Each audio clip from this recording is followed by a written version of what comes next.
Big ಬಾಸ್ಗಾಗಿ Guinness certificate ಅರಿದ ಸ್ಪರ್ಧೆ 60 ಮಂದಿಗೆ ಅಗ್ನಿ ಪರೀಕ್ಷೆ ಹೇಗಿತ್ತು ನೋಡೋಣ ಬನ್ನಿ ಸ್ನೇಹಿತರೆ. ನಮಸ್ಕಾರ ಸ್ನೇಹಿತರೆ. ಬಿಗ್ ಬಾಸ್ ಕನ್ನಡ ಸೀಸನ್ 13ರ ಆರಂಭಕ್ಕೂ ಮುನ್ನವೇ ಈ ಬಾರಿ ಶೋ ಸಾಕಷ್ಟು ಕುತೂಹಲ ಮೂಡಿಸಿದೆ. ಅದರಲ್ಲೂ ಸಾಮಾನ್ಯ ಜನರಿಗೂ ಬಿಗ್ ಬಾಸ್ ಮನೆಯೊಳಗೆ ಪ್ರವೇಶಿಸುವ ಅವಕಾಶ ಸಿಗುತ್ತಿರುವುದು ವಿಶೇಷ. ಆದರೆ ಬಿಗ್ ಬಾಸ್ ಮನೆಗೆ ಹೋಗುವುದು ಅಷ್ಟು ಸುಲಭದ ಕೆಲಸವೇನಲ್ಲ. ಲಕ್ಷಾಂತರ ಮಂದಿ ಅರ್ಜಿ ಹಾಕಿದ್ದಾರೆ, ಸಾವಿರಾರು ಮಂದಿ ತಮ್ಮ ವಿಡಿಯೋಗಳನ್ನು ಕಳಿಸಿದ್ದಾರೆ. ಆದರೆ ಅಂತಿಮವಾಗಿ ಕೇವಲ 60 ಮಂದಿಗೆ ಮಾತ್ರ ಬಿಗ್ ಬಾಸ್ ಅಗ್ನಿ ಪರೀಕ್ಷೆಯ ಹಂತಕ್ಕೆ ಬರುವ ಅವಕಾಶ ಸಿಕ್ಕಿದೆ. ಇನ್ನು ಈ 60 ಮಂದಿ ಯಾವ ರೀತಿಯ ಸವಾಲುಗಳನ್ನು ಎದುರಿಸುತ್ತಾರೆ ನೋಡೋಣ. ಯಾಕೆ ಕೆಲವರು ತಮ್ಮ ಮಿತಿಯನ್ನೇ ಮೀರಿ ಸವಾಲುಗಳನ್ನು ಸ್ವೀಕರಿಸುತ್ತಿದ್ದಾರೆ? ಅದರಲ್ಲೂ ಗಿನ್ನಿಸ್ ದಾಖಲೆಯೊಂದನ್ನು ಹೊಂದಿರುವ ಸ್ಪರ್ಧಿಯೊಬ್ಬರು ತಮ್ಮ ಗಿನ್ನಿಸ್ ಸರ್ಟಿಫಿಕೇಟನ್ನೇ ಹರಿದು ಹಾಕಿದ್ದಾರೆ ಎನ್ನುವ ವಿಚಾರ ಈಗ ಭಾರಿ ಕುತೂಹಲ ಮೂಡಿಸಿದೆ.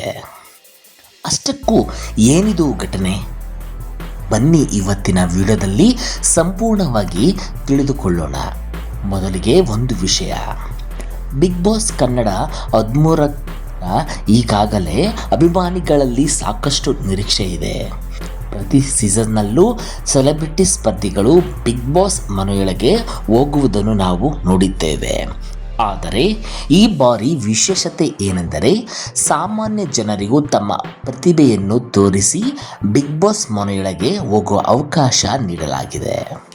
ಆದರೆ ಸಿನಿಮಾ ಮತ್ತು ಕಿರುತೆರೆ ಕ್ಷೇತ್ರದಲ್ಲಿ ದೊಡ್ಡ ಹೆಸರು ಮಾಡಿರದವರಿಗೂ ತಮ್ಮನ್ನು ತಾವು ಸಾಬೀತುಪಡಿಸಿಕೊಳ್ಳಲು ಒಂದು ದೊಡ್ಡ ವೇದಿಕೆ ಸಿಗುತ್ತಿದೆ. ಈ ಅವಕಾಶಕ್ಕಾಗಿ ಜನರಿಂದ ಬಂದ ಪ್ರತಿಕ್ರಿಯೆ ಕೂಡ ಅಚ್ಚರಿ ಮೂಡಿಸಿದೆ. ಬಿಗ್ ಬಾಸ್ ತಂಡ ಸಾಮಾನ್ಯ ಜನರಿಂದ 3 ನಿಮಿಷಗಳ ವಿಡಿಯೋಗಳನ್ನು ಆಹ್ವಾನಿಸಿತ್ತು. ಈ ವಿಡಿಯೋದಲ್ಲಿ ತಮ್ಮನ್ನು ಬಿಗ್ ಬಾಸ್ ಮನೆಗೆ ಯಾಕೆ ಆಯ್ಕೆ ಮಾಡಬೇಕು, ತಮ್ಮಲ್ಲಿರುವ ವಿಶೇಷತೆ ಏನು, ಬಿಗ್ ಬಾಸ್ ಮನೆಗೆ ಹೋದರೆ ಏನು ಮಾಡಬಹುದು ಎಂಬಂತಹ ವಿಚಾರಗಳನ್ನು ಸ್ಪರ್ಧಿಗಳು ತಮ್ಮದೇ ರೀತಿಯಲ್ಲಿ ಹೇಳಿಕೊಳ್ಳಬೇಕಿತ್ತು. ಈ ಅವಕಾಶವನ್ನು ಬಳಸಿಕೊಳ್ಳಲು ಲಕ್ಷಾಂತರ ಮಂದಿ ತಮ್ಮ ವಿಡಿಯೋಗಳನ್ನು ಕಳಿಸಿದ್ದಾರೆ ಎನ್ನಲಾಗಿದೆ. ಆದರೆ ಬಿಗ್ ಬಾಸ್ ಮನೆಗೆ ಹೋಗಬೇಕು ಎಂಬ ಕನಸು ಎಷ್ಟು ಜನರಲ್ಲಿದೆ ಎನ್ನುವುದನ್ನು ಇದರಿಂದಲೇ ಅರ್ಥ ಮಾಡಿಕೊಳ್ಳಬಹುದು. ಆದರೆ ಇಷ್ಟೊಂದು ಜನರಲ್ಲಿ ಎಲ್ಲರಿಗೂ ಅವಕಾಶ ಸಿಗಲು ಸಾಧ್ಯವಿಲ್ಲ. ಅರ್ಜಿಗಳನ್ನು ಪರಿಶೀಲಿಸಿದ ಬಳಿಕ ಕೇವಲ 60 ಮಂದಿಯನ್ನು ಅಗ್ನಿ ಪರೀಕ್ಷೆ ರೌಂಡ್ಗೆ ಆಯ್ಕೆ ಮಾಡಲಾಗಿದೆ. ಇಲ್ಲಿಂದಲೇ ಸ್ಪರ್ಧೆ ಇನ್ನಷ್ಟು ಕಠಿಣವಾಗಿದೆ. ಈ 60 ಮಂದಿ ಸಾಮಾನ್ಯ ಸ್ಪರ್ಧಿಗಳಿಗೆ ವಿವಿಧ ರೀತಿಯ ಸವಾಲುಗಳನ್ನು ನೀಡಲಾಗುತ್ತಿದೆ. ಅವರ ಧೈರ್ಯ, ತಾಳ್ಮೆ, ಸಾಮರ್ಥ್ಯ ಮತ್ತು ಯಾವುದೇ ಪರಿಸ್ಥಿತಿಯನ್ನು ಎದುರಿಸುವ ಮನಸ್ಥಿತಿಯನ್ನು ಪರೀಕ್ಷಿಸುವ ರೀತಿಯಲ್ಲಿ ಸವಾಲುಗಳನ್ನು ರೂಪಿಸಲಾಗಿದೆ. ಇದಕ್ಕಾಗಿಯೇ ಇದಕ್ಕೆ ಅಗ್ನಿ ಪರೀಕ್ಷೆ ಎನ್ನುವ ಹೆಸರು ನೀಡಲಾಗಿದೆ. ಇಲ್ಲಿ ಮತ್ತೊಂದು ವಿಶೇಷತೆ ಇದೆ. ಈ ಸ್ಪರ್ಧಿಗಳಿಗೆ ತೀರ್ಪು ನೀಡುತ್ತಿರುವವರು ಯಾರು ಗೊತ್ತಾ? ಬಿಗ್ ಬಾಸ್ ಕಾರ್ಯಕ್ರಮದ ಮಾಜಿ ಸ್ಪರ್ಧಿಗಳೇ. ಬಿಗ್ ಬಾಸ್ ವಿಜೇತರಾದ ಚಂದನ್ ಶೆಟ್ಟಿ, ಶ್ರುತಿ ಸೇರಿದಂತೆ ವಿನಯ್ ಗೌಡ ಮತ್ತು ಸಂಗೀತ ಶೃಂಗೇರಿ ಅವರು ಈ ಅಗ್ನಿ ಪರೀಕ್ಷೆಯಲ್ಲಿ ಸ್ಪರ್ಧಿಗಳ ಸಾಮರ್ಥ್ಯವನ್ನು ಪರೀಕ್ಷಿಸುವ ಜವಾಬ್ದಾರಿ ಹೊತ್ತಿದ್ದಾರೆ. ಇನ್ನು ಕಾರ್ಯಕ್ರಮದ ನಿರೂಪಣೆಯ ಜವಾಬ್ದಾರಿಯನ್ನು ಮಾಜಿ ಬಿಗ್ ಬಾಸ್ ಸ್ಪರ್ಧಿ ನಿರಂಜನ್ ದೇಶಪಾಂಡೆ ವಹಿಸಿಕೊಂಡಿದ್ದಾರೆ. ಹೀಗಾಗಿ ಇದು ಕೇವಲ ಒಂದು ಸಾಮಾನ್ಯ ಆಡಿಷನ್ ಆಗಿಲ್ಲ. ಬಿಗ್ ಬಾಸ್ ಮನೆಯ ವಾತಾವರಣವನ್ನು ಎದುರಿಸಲು ಯಾರು ನಿಜವಾಗಿಯೂ ಸಿದ್ಧರಾಗಿದ್ದಾರೆ ಎನ್ನುವುದನ್ನು ಪರೀಕ್ಷಿಸುವ ಒಂದು ದೊಡ್ಡ ಹಂತವಾಗಿದೆ. ಇದಕ್ಕೆ ಸಾಕ್ಷಿ ಬಿಗ್ ಬಾಸ್ ಅಗ್ನಿ ಪರೀಕ್ಷೆಯ ಮೊದಲ ಪ್ರೋಮೋದಲ್ಲಿ ಸ್ಪರ್ಧಿಗಳಿಗೆ ಹಲವು ಕಠಿಣ ಸವಾಲುಗಳನ್ನು ನೀಡಿರುವುದು ಕಂಡುಬಂದಿದೆ. ಕೆಲವು ಸವಾಲುಗಳು ನೋಡಲು ಕೂಡ ಅಚ್ಚರಿ ಮೂಡಿಸುವಂತಿದೆ. ಮುಖಕ್ಕೆ ಸಗಣಿ ಸವರಿಕೊಳ್ಳುವಂತಹ ಸವಾಲುಗಳು, ತಲೆಯ ಕೂದಲನ್ನು ಬೋಳಿಸಿಕೊಳ್ಳುವಂತಹ ಸವಾಲುಗಳು ಸೇರಿದಂತೆ ವಿವಿಧ ರೀತಿಯ ಟಾಸ್ಕ್ಗಳನ್ನು ಸ್ಪರ್ಧಿಗಳು ಎದುರಿಸುತ್ತಿರುವುದು ಪ್ರೋಮೋದಲ್ಲಿ ಕಾಣಿಸಿಕೊಂಡಿದೆ. ಇಲ್ಲಿ ಮುಖ್ಯವಾದ ವಿಷಯ ಏನೆಂದರೆ ಬಿಗ್ ಬಾಸ್ ಅವಕಾಶಕ್ಕಾಗಿ ಈ ಸ್ಪರ್ಧಿಗಳು ಎಷ್ಟು ದೂರ ಹೋಗಲು ಸಿದ್ಧರಾಗಿದ್ದಾರೆ ಎನ್ನುವುದು. ಕೆಲವರಿಗೆ ಇದು ಕೇವಲ ಒಂದು ಟಿವಿ ಶೋ ಆಗಿರಬಹುದು, ಆದರೆ ಸ್ಪರ್ಧಿಗಳ ಪಾಲಿಗೆ ಇದು ತಮ್ಮ ಜೀವನವನ್ನೇ ಬದಲಾಯಿಸಬಹುದಾದ ಒಂದು ಅವಕಾಶ. ಅದಕ್ಕಾಗಿಯೇ ಕೆಲವರು ತಮಗೆ ಸಿಗುವ ಪ್ರತಿಯೊಂದು ಸವಾಲನ್ನು ಸ್ವೀಕರಿಸಲು ಸಿದ್ಧರಾಗಿದ್ದಾರೆ.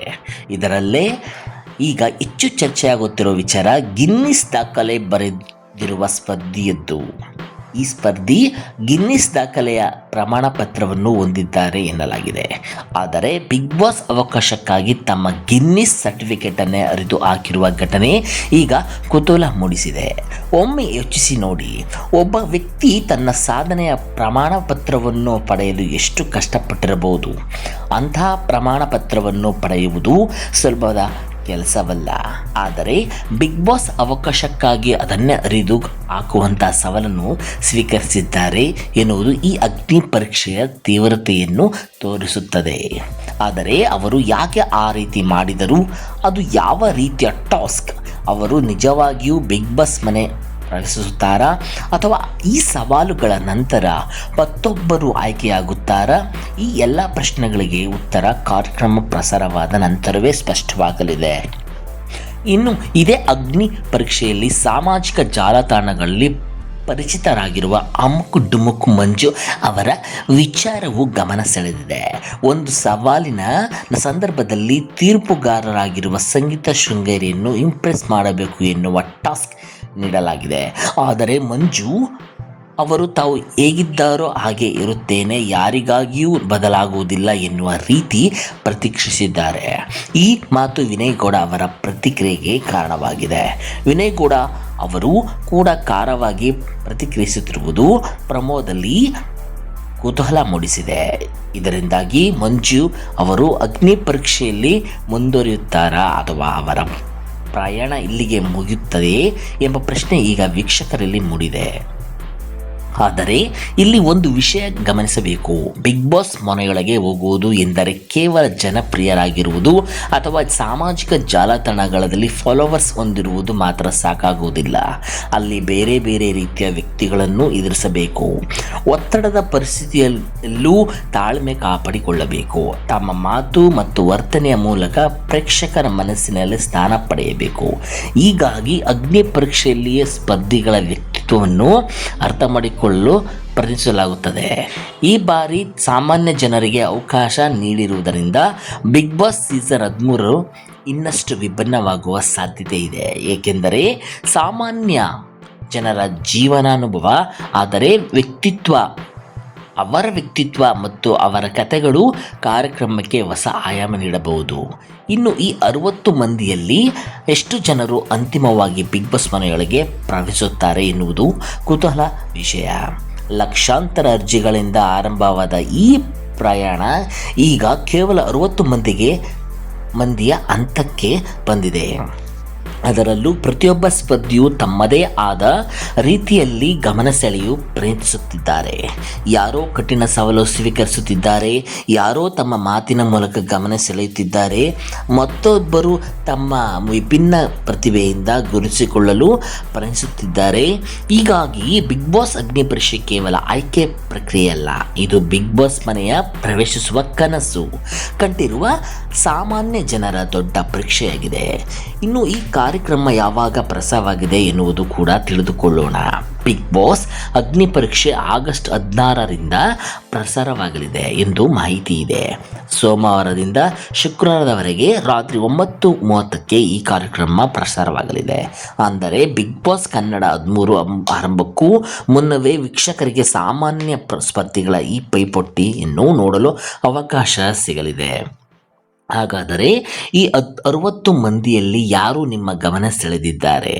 ಗಿನ್ನಿಸ್ ಸರ್ಟಿಫಿಕೇಟ್ ಅರಿದ ಸ್ಪರ್ಧಿಯ ಸಾಹಸ ನಿಮಗೆ ಹೇಗನಿಸಿತು? ಅಮುಕು ಡುಮುಕು ಮಂಜು ಅವರ ಮಾತಿನ ಬಗ್ಗೆ ನಿಮ್ಮ ಅಭಿಪ್ರಾಯ ಏನು? ಮತ್ತು ಮುಖ್ಯವಾಗಿ ಈ 60 ಮಂದಿಯಲ್ಲಿ ಯಾರು ಬಿಗ್ ಬಾಸ್ ಮನೆಗಳಿಗೆ ಹೋಗಬಹುದು ಎಂದು ನೀವು ಅಂದುಕೊಂಡಿದ್ದೀರಾ? ನಿಮ್ಮ ಅಭಿಪ್ರಾಯವನ್ನು ಕಾಮೆಂಟ್ನಲ್ಲಿ ತಿಳಿಸಿ. ಇಂತಹ ಬಿಗ್ ಬಾಸ್ ಅಪ್ಡೇಟ್ಗಳು ಕನ್ನಡ ಸಿನಿಮಾ ಮತ್ತು ಕಿರುತೆರೆ ಸುದ್ದಿಗಳು ನಿರಂತರವಾಗಿ ಪಡೆಯಲು ನಮ್ಮ ಚಾನಲನ್ನು ಸಬ್ಸ್ಕ್ರೈಬ್ ಮಾಡಿ. ವಿಡಿಯೋ ಇಷ್ಟವಾದರೆ ಲೈಕ್ ಮಾಡಿ, ನಿಮ್ಮ ಸ್ನೇಹಿತರ ಜೊತೆ ಶೇರ್ ಮಾಡಿಕೊಳ್ಳಿ. ಮತ್ತೊಂದು ಆಸಕ್ತಿದಾಯಕ ವಿಡಿಯೋದಲ್ಲಿ ಮತ್ತೆ ಸಿಗೋಣ ಸ್ನೇಹಿತರೆ. ಧನ್ಯವಾದಗಳು.